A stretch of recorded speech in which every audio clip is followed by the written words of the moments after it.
Hello everybody and welcome to the next matchup of the Yu-Gi-Oh! Generation Tournament here on the HomeBoiz channel, and we have Adrian Gecko going up against Atticus Rhodes, and Adrian is actually running Cloudians instead of the Exodia deck, and someone else is going to be using an Exodia deck later on, and that I really, they ended up getting chosen as well, and yeah, but running through the Cloudian deck, and I'm going to try and make these deck profiles a little bit shorter for you guys, and, you know, just let me know in the comments afterwards how you felt about the speed, if you'd like me to go slower or faster or whatever.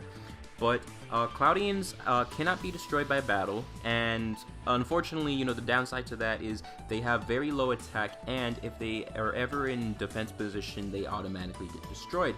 Cloudians are interesting because they run off of a fog counter system, and so you get fog counters by normal summoning them, and it's one for every Cloudian that's on the field, and you remove these fog counters in order to use your monster's different effects. You know, you can destroy things, you can make your opponent discard, whatever they have. Storm Dragon is actually really easy to bring out because you just have to banish a Cloudian that's in your graveyard to special summon him, and he can put fog counters on any monster on the field, and we'll get to why that's important in a second. Certain Cloudian monsters can be destroyed by battle, and they have their own unique effects. So, Poison Cloud destroys whoever killed it in battle and burns for 800, Sheep Cloud gets you 2 tokens, and Ghost Fog, you actually take no damage, and he gets to put new fog counters onto the field. And so one of the reasons that fog counters on either side of the field can be an issue is because Cloudians like Nimbus Man, right?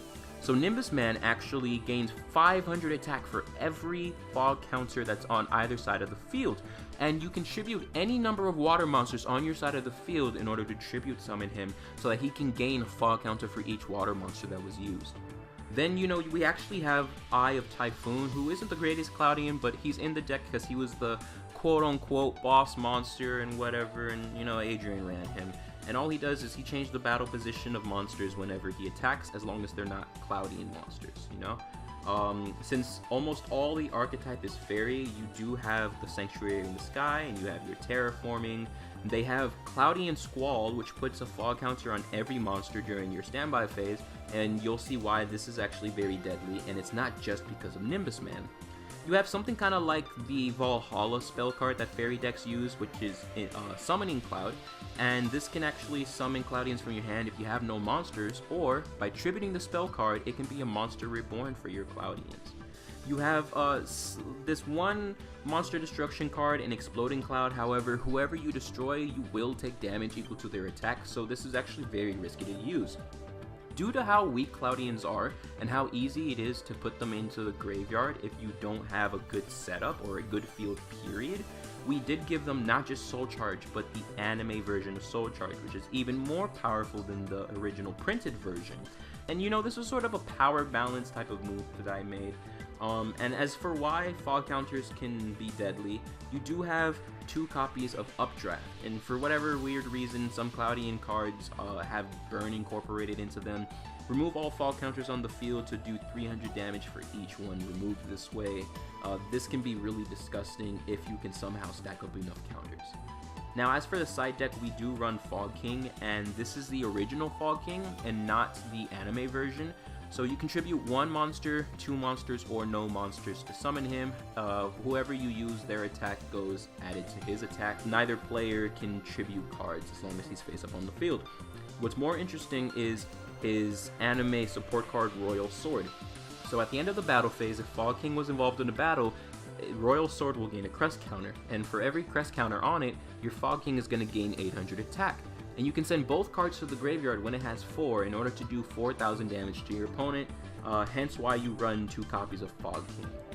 And that's just about it for Adrian's Cloudian deck. Moving on to Atticus. So Atticus, as you can see, is actually running a Red Eyes deck, and it's actually more focused on weaker dragon monsters so that you can stock up your graveyard for the ace monster Red Eyes Darkness Dragon, who gains attack for every dragon in your graveyard. Then that's 300 to be exact. You do have 2 other really nice Red Eye support cards. You have Wyvern, who can be like a Silver Scry for your Red Eyes, and you have Tracer Dragon, who can help recover for when you lose dragons, and you know, you do get this extra monster on your field, and you can maybe do something with it. The core of the deck lies in these 9 monsters. 3 copies of Mass Dragon, 3 copies of Soldier Dragons, and 3 copies of Troop Dragon. And with these 9 monsters and their special summoning effects, you're not only stacking up to defend yourself from a lot of attacks, but you're also thinning your deck by quite a lot by summoning these guys straight from your deck whenever one gets destroyed. And you're also simultaneously stacking up your graveyard so that you can power up your Red Eyes Darkness Dragon even further. Very, very deadly stuff.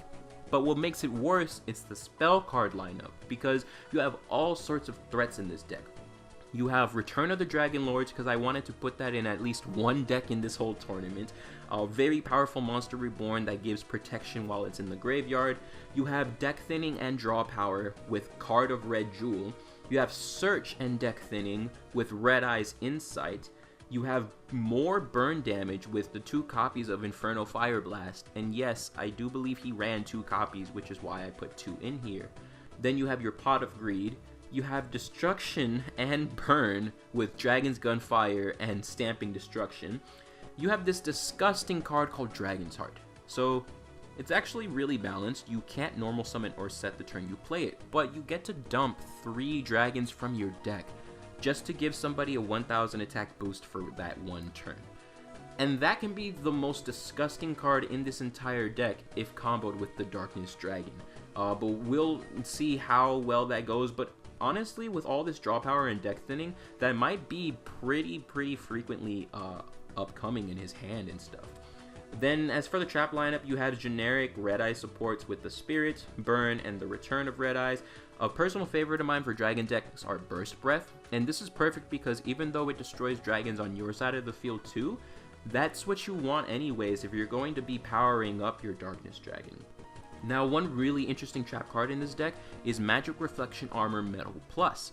So it equips onto any one of your monsters, and it negates spell cards that target the equipped monster and then destroys them.